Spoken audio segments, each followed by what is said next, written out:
آج کے سبق میں ہم یہ سمجھیں گے کہ آپ صلی اللہ علیہ وسلم کا نام مبارک کیا رکھا گیا تھا۔ بسم اللہ الرحمن الرحیم، سبق نمبر 10، نام نامی۔ دادا صاحب نے آپ کا نام محمد صلی اللہ علیہ وسلم رکھا۔ یہ جو صاد ہے نا چھوٹا سا، اس کا مطلب ہوتا ہے صلی اللہ علیہ وسلم۔ کسی بھی مجلس میں اگر آپ کی کانوں تک آپ صلی اللہ علیہ وسلم کا جب نام آئے تو صلی اللہ علیہ وسلم پڑھ لیا کرے۔ دادا صاحب نے آپ کا نام محمد رکھا اور والدہ محترمہ نے احمد۔ یہ دونوں نام نئے تھے، عرب میں ایسے نام نہیں رکھے جاتے تھے۔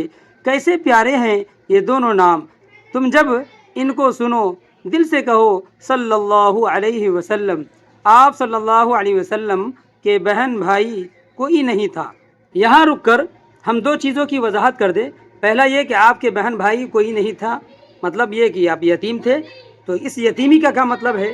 اور اوپر جو نام آیا محمد اور احمد، یہ دیکھیں محمد جو ہے اس کا معنی ہوتا ہے جس کی تعریف کی جائے، اور احمد کے معنی ہوتے ہیں کہ جس کی بہت زیادہ تعریف کی جائے، اور یہ بھی معنی ہے جو بہت زیادہ حمد کرنے والا ہو۔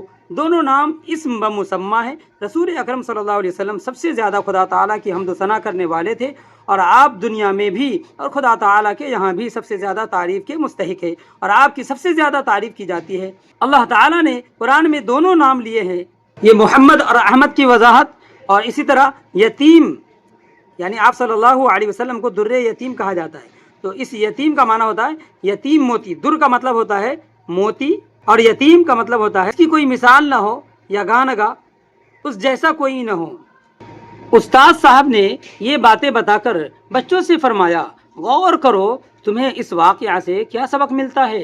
ایک لڑکے کا نام خالد تھا۔ اس نے کھڑے ہو کر عرض کیا، حضرت اس واقعہ سے یہ سبق ملتا ہے کہ یتیم بچہ کو کم نصیب نہ سمجھنا چاہیے، اس سے محبت کرنی چاہیے۔ کسی کو کیا معلوم کہ یہ بچہ کس رتبہ کا آدمی ہوگا۔ یہ چند سوالات ہیں جو بہت ہی بابرکت ہیں۔ آپ ان سوالات کے جواب کو ضرور کامنٹ کے اندر لکھنے کی کوشش کریں۔ پہلا سوال ہے، رسول اللہ صلی اللہ علیہ وسلم کس شہر میں پیدا ہوئے؟ رسول اللہ صلی اللہ علیہ وسلم کس دن پیدا ہوئے، یعنی کون سا دن تھا؟ پیر کا دن تھا، بدھ کا دن تھا، منگل کا دن تھا، کون سا دن تھا وہ آپ جواب دیں۔